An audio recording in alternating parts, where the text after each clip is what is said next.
Hello everyone. So today I'm going to talk about problem solving skills for coding challenges. This is something I haven't done before in previous videos, so today I decided I'm going to do it today. So let's begin. So for today, this is just a template. I might change this in the future maybe, but right now you can use this as a guide to uh, help understand any kind of coding challenge. It doesn't have to be like leak code or HackerRank or other websites like that. It could be for school too. If any of you are doing computer science or some kind of coding assignment, you can definitely use this to help you. But okay, let's just go through it. So I'm doing here, I write down the problem, pen and paper. It's so that if in case a problem gets too wordy or there's a lot of words and you're trying to like piece out what's going on. A good idea maybe to write down the problem pencil piece of paper and like in your own words, see if you were like really understand it. But definitely spend time on understanding the problem first, before anything else. Before you start coding, don't do it. Make sure you understand the problem first. You can definitely use pencil and paper.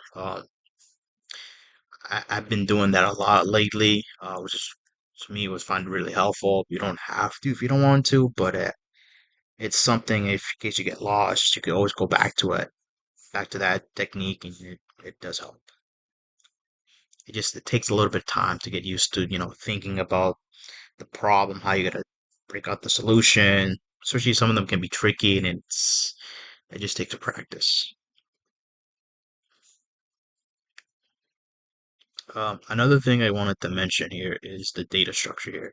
So with data structures, the reason why so many people are emphasizing this and algorithms too, but I would just want to talk about data structures. Reason why we're talking about so many, data structures is because these data structures help make the problem less complicated. Let's say you're choosing a phone, for example. Like you have iPhone, you have Blueberry, you have a BlackBerry.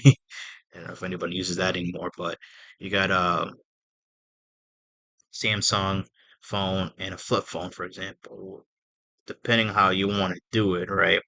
Depending on which one you want to choose, which phone you want to use, might depend on like could be memory, like your iPhone could be better, have better memory, maybe it's 100 megabytes. I'm just making up the numbers here. Or it could be the size of the phone, could be one thing you might care about. Uh, or like if you want to use apps like from the App Store, anything from Apple, or if you don't want to touch app at all, always that option of using something else. That's kind of like what I'm getting at, why it's kind of important.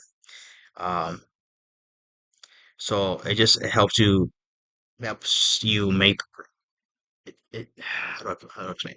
So the problem will be less complicated. Let's say you choose a road, right? And those roads are go different directions. Let's say the array is one path, one road, hash map is another one, graphs is another one, trees is another one, stack queue is also a different road. Depending on where you want to go, some of them might be more complex. Like array could have maybe spikes in the road. Hash map could have like potholes, like little holes in the road. Um, I never experienced that before in my opinion, but I've heard of it potholes before. Graphs could have maybe snow there, maybe. Trees could have a lot of water on the road. The stack could be fine and clean. There's no problem with that. This could have maybe some traffic in the queue road. So you you probably might choose a stack because it's easy to drive in because there's no problem with it. It's perfectly fine. I hope that was kind of clear why we kind of use data structures. That's not the only reason, but that's the best way I could explain this best I can. If you guys have any questions about that, please let me know in the comments. I'll answer you when I can. Um, but also algorithms. I'll get to that in the next step.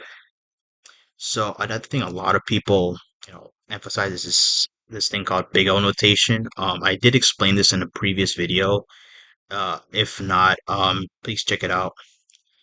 So this Big O notation is very important in coding interviews.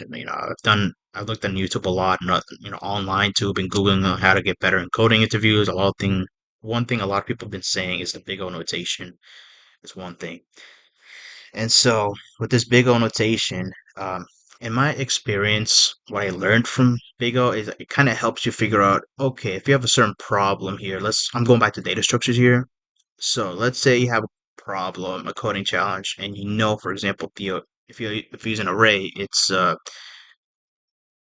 running time is big O of n, and this hash map is the running time is big O of n cubed for a problem. I'm just saying, for example, let's say you're choosing between an array and hash map to solve a certain problem, and you know the big O notation of both of them for that certain problem.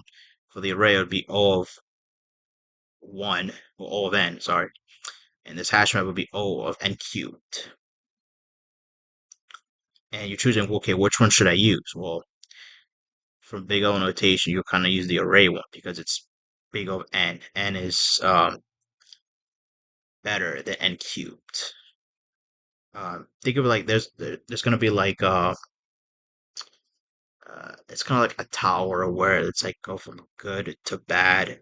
So good at the top, bad at the bottom. I might talk about this a bit later, but take array as the answer because it's O of n. Um, if that doesn't make sense, think of this is the bad idea, but think of it like power. Like O of n is n to the first, n cubed is to the third. Take the smaller power. If my if you didn't understand what I meant by there's like a tree or like there's a when you learn big O notation, there's like a stack. Well, I would just say not the data structure, but it's like a roadmap. So it's like saying, okay, you have something good at the very top, which is like O1 is the best, and you go down, it's like O of n is the next best thing, and then going down is the other thing. So uh, if that didn't quite make sense, think of like in terms of power for this example with O of n and O of n cubed. Go with O of n because it's the smallest power.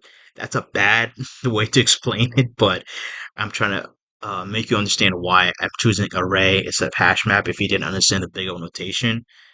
Um, but please don't think of it like that.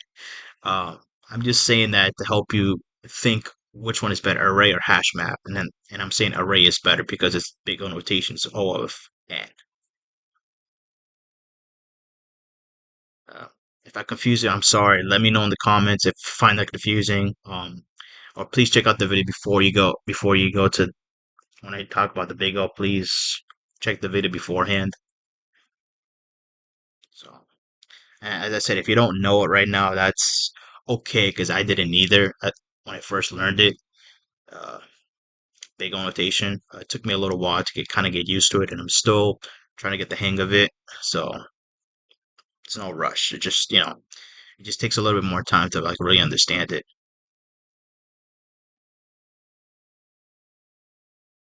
But definitely do learn it before your coding interviews. Because a lot of people on YouTube, um, they do ask, okay, what is the big O notation? If you use an array, what's the big O notation of that data structure if you plan on using it? Depending on the problem. So what I'm saying is the coding interview, the interview might say, okay, what is the big O notation of that data structure? If you plan on using array, what's the big O notation of that? And you don't want to be like, it's okay if you don't know, that's fine, but if you really understand it, and it kind of helps you figure out, okay, which one is the better option to choose from this list of data structures. Um, and I forgot to mention this data structure list. Like you're supposed to know. I believe you have all them all here. If not, please let me know. I could have forgotten a few. Like I've seen arrays, hash map, graph, tree, stack, queue. You're supposed to know these data structures. for your coding interview, because if you don't know them at all, it's going to be really hard to solve the problem in the coding interview. And so, okay, and the next number three here, this is about the algorithm part of the problem solving skills. So the reason why this is so important too, because it helps you figure, okay, what am I doing first in the problem to solve it? What's the next step? It's like a recipe, like you're cooking. I don't know, maybe pasta or something. It could be anything. It doesn't have to be pasta, but you have to follow the step. Step by step how to cook it. I hope that was kind of clear. Um, write down what you'll be doing to solve the problem. And pseudocode is just it's like a written language, but it's not like technically a language. It's like you're writing code on a piece of paper and you're writing in your own way. It's not, you don't have to use your laptop or anything like that. You can just use a piece of paper and then write down, okay, what do you think the code would look like in English? Where, where one thing about pseudocode that might help is also pay attention to the syntax of the language. If you're doing C++, Java, Python, or any of those kind of languages, for example, or JavaScript, for them, JavaScript as well. They have certain syntax to write, for loops, if statements, conditions. There's certain ways you're supposed to write um, certain lines of code. And if you're just a beginner, that's okay. If you don't know what a for loop, but if statement is, just take away, like, this is just pen pencil on paper coding, but you can write it in your own way. Like, there's no rule. Well, there are kind of rules, but you can do it in your own way. If you don't like for example, indenting. Um, if you don't want to indent your pursuit of code, your lines of code, that's fine too. That's okay. I'm just saying you could pursuit of code is your own way of writing code. That way you can understand it. I hope that makes sense. And so for this next step, this system architecture, this is like a flow chart. It doesn't have to be a flow chart. It could be like anything else. I'm just bringing that for an example, just to show you, like, okay, what if I have like some boxes? You just explain, okay, this first block is going to be uh, the, the function, the name of the function, what's going to be, what it does, what's going on. That's another way of solving the problem if you like to visually see it. You don't have to do it this way, but if you prefer it, that's fine too. Um, and so,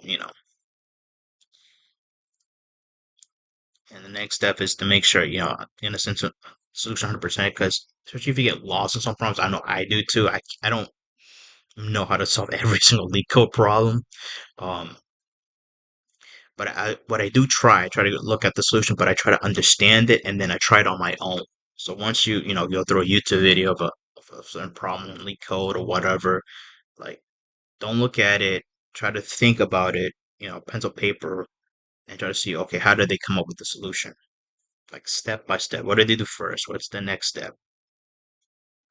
Okay, that's very important. And it's something I'm still practicing on too sometimes. Sometimes I don't get the solution 100%. It takes me, oh, I might get 25% of the solution. And I have to go back and look at it and see how other people are doing it, see what makes sense to me. So there's no rush for this. I'm just giving you some ideas how to handle these kind of problems. Um,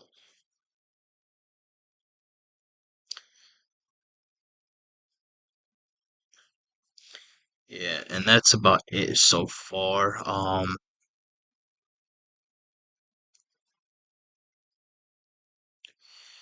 What else can I say? Yeah, I was gonna tell you guys something. Hold on, give me 1 second.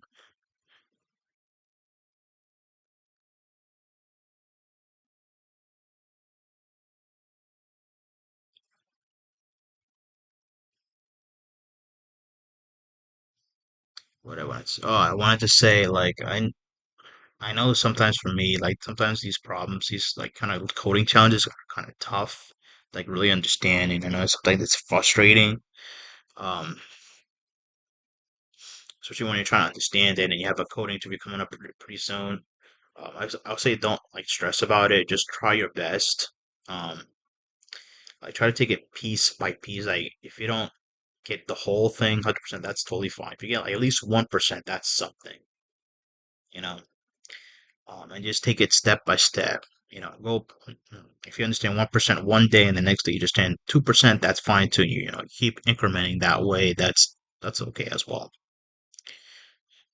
Okay, guys. So I hope that's clear. Let me know anything about this in the comments. About this problem solving strategy that I decided to share with you guys. And